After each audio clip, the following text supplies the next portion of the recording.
From comfort food to garden goodness. Welcome back to part 3 of our Pantry Freezer Challenge, Unfiltered Food Diary Edition. Simple breakfast today. Peanut butter English muffin and coffee with some cold foam and a little cinnamon. It's lunchtime and I'm not feeling like making a smoothie, but I still want to use up the blueberries. I only have a little yogurt left. So I'm going to make a yogurt bowl with a treat. And if you want to use frozen fruit, I always thaw my berries like this. It's really easy. And then you can drain them and put them on top. I only had a little bit of yogurt left and it was frozen. It was in a bad spot in my fridge, but it'll be more like ice cream, so I'm not too upset. And I already added my chocolate protein powder. I press out a little bit of the water that's left in the strainer so it's not soupy berries. And then I'm gonna crumble a Fiber One brownie type thing on top.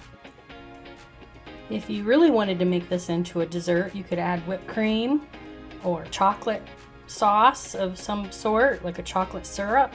But this is lunch for me today, and I'm trying to be good. So I have Greek yogurt, protein powder, and a Fiber One brownie, which is not so healthy, I guess, but I have blueberries, so there's that.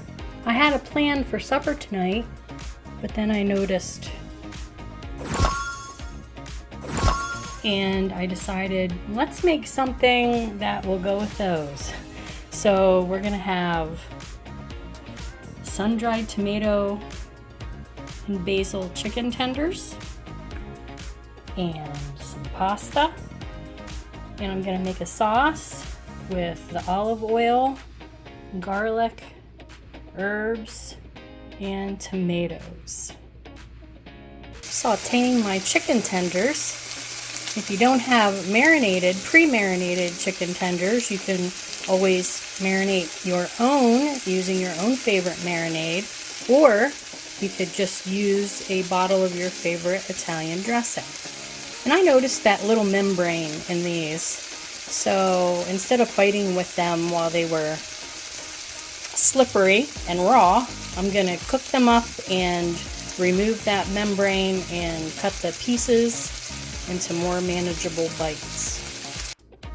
While I'm letting the chicken cool enough for me to handle it, I'm going to get my tomatoes cut in half and start it in the pan with olive oil so they can start to cook while I cut up the chicken.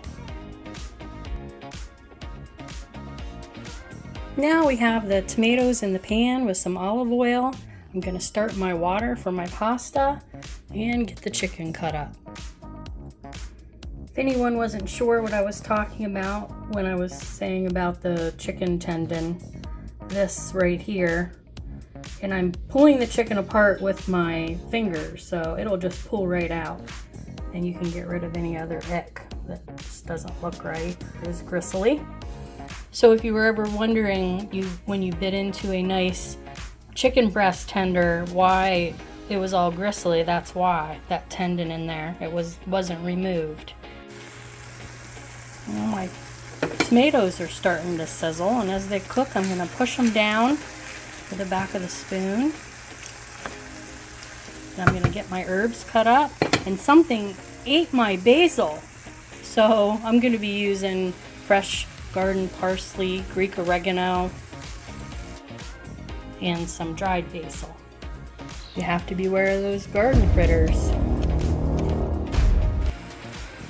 Now our sauce is sizzling, and I have the dried herb blend and basil leaves in there, and I'm going to wait to the end to add the fresh herbs and the red pepper flakes, because that way the fresh herbs won't wilt and discolor so much, more flavor will be there, and Pappy's not a fan of red crushed pepper, so I'm just going to put that on mine. The sauce is looking thick with the tomatoes bursting and their juices the garlic, the olive oil. But we're going to loosen it up a bit with the pasta water. When the pasta's done cooking, we're going to reserve about a cup of water and add that to the sauce as needed. And then here's our drained pasta, and with the tomatoes, the fresh tomato sauce, and the chicken and the herbs. I gave it another swirl of olive oil, and we're gonna dish it up. And then here's supper.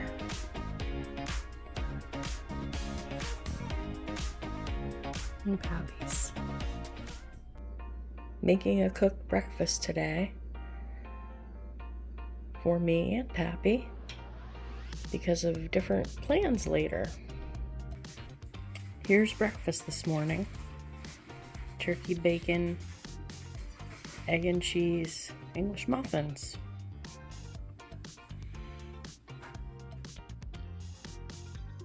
And coffee. And we have leftovers for lunch on this gloomy day. And Pappy has the same. He took the other half of it to work. But I'm really looking forward to supper. Have a nice comfort food meal planned. Today for supper, we're having savory herb and garlic roasted chicken, potatoes, and carrots. And this is pretty easy. Just gonna peel, wash, and slice up my potatoes. Wash, rinse off my carrots. Put them in a bowl or a baking dish and drizzle with olive oil and a packet of this savory herb and garlic recipe mix. Gonna bake them in the oven, 375 for about an hour, and then I'm gonna take the foil off. I'm gonna cover them. Then I'm gonna take the foil off and we're gonna let the skin crisp up. So if you wanna eat the skin, it's crispy. And if not, well, you can just take it off. Keeping in mind that a lot of your seasoning will be on there, but I'm gonna try to rub some underneath too. My oven is preheating. It's counting down. I'm gonna see if I can get it all ready by the time it's ready to go. There, everything's in the baking dish. I just quartered my potatoes after peeling and washing, rinsed off my carrots. Sometimes they just feel funny because I think they have them in some sort of solution. So I just rinse them off. I try to pick out the biggest ones because they're going to be in there a while. I got a couple little ones, but they'll probably shrivel. But that's okay. We'll eat them anyway. And the chicken is nicely seasoned. We're gonna bake this. Like I said, it takes about an hour. And our chicken's out of the oven. And I checked it with the meat thermometer, make sure it was cooked. Potatoes are soft, carrots. I did get it in the oven before the oven was preheated. But while I was preheating the oven, I forgot my cast iron pan was in there. Who else does this? Let me know in the comments. So now I'm gonna plate this up and we're gonna slather it with butter. And here's dinner. So good and so easy. And there's Pappy's. Well, it's time for breakfast. I'm making coffee and realizing I'm running out of milk. And I'm making mashed potatoes for supper. So I'm going to probably use my evaporated milk because they're good in mashed potatoes. Or it is good in mashed potatoes. And then whatever's left, it lasts about 3 days in the fridge. I notice it doesn't last as well as regular milk, but it's really good in coffee. I don't know, it's just thicker and it's not bad at all in coffee. And I also have these and they're good until January. So I didn't even open those yet. I always keep a backup. And I have other options. The Swiss Mocha doesn't even require milk. It has the powdered milk right in there. And it's good. And I have a canister that's not even open yet. So I'm good. I'm good for coffee. Gotta make sure.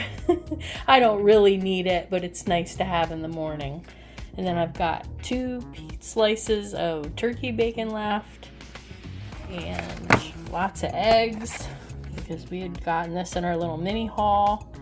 And I'm gonna have a piece of toast and sort of like an open face sandwich with some cheese. Good morning.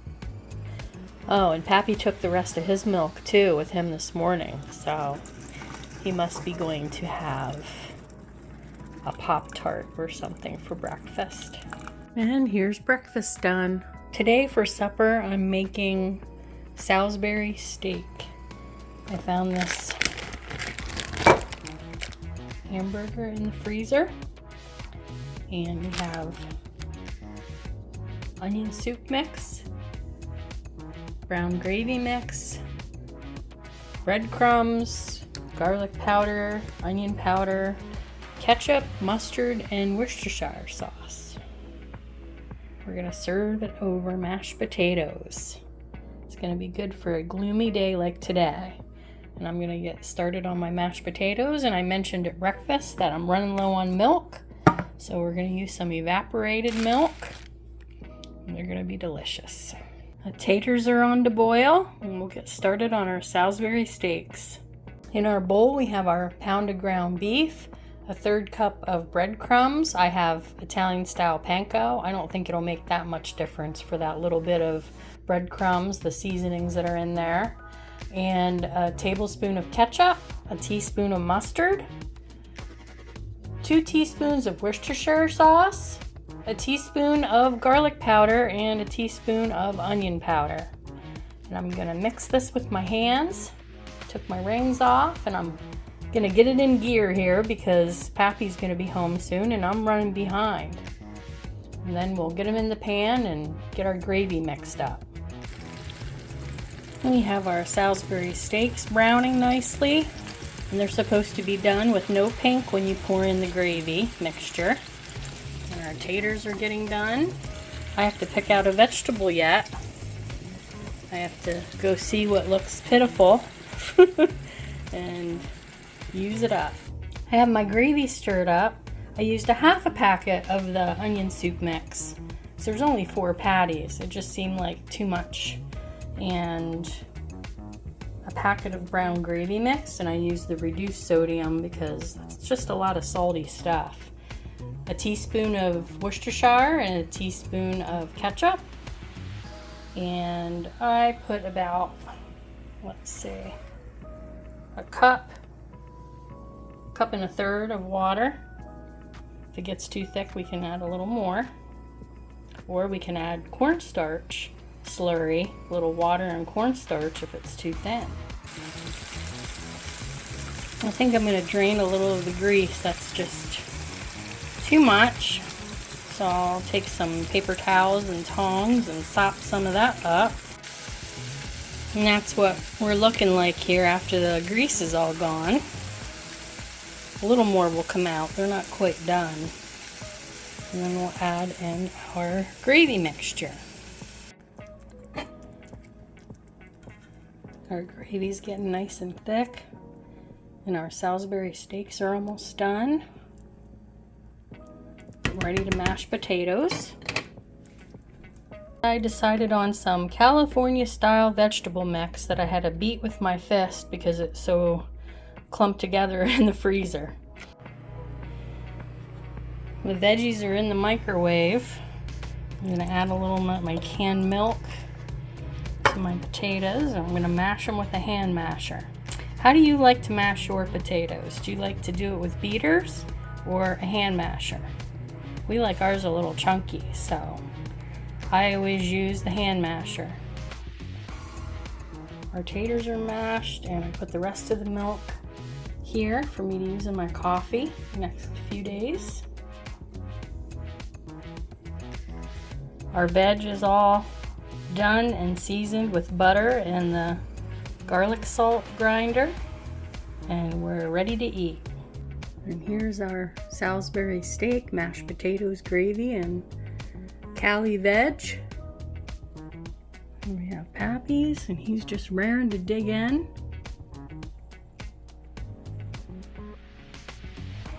So we'll see you next time. Yes, we have a part 4 to finish out the 2 weeks to bring us through to Saturday. There were just too many yummy things to cram it all into this video. See you next time.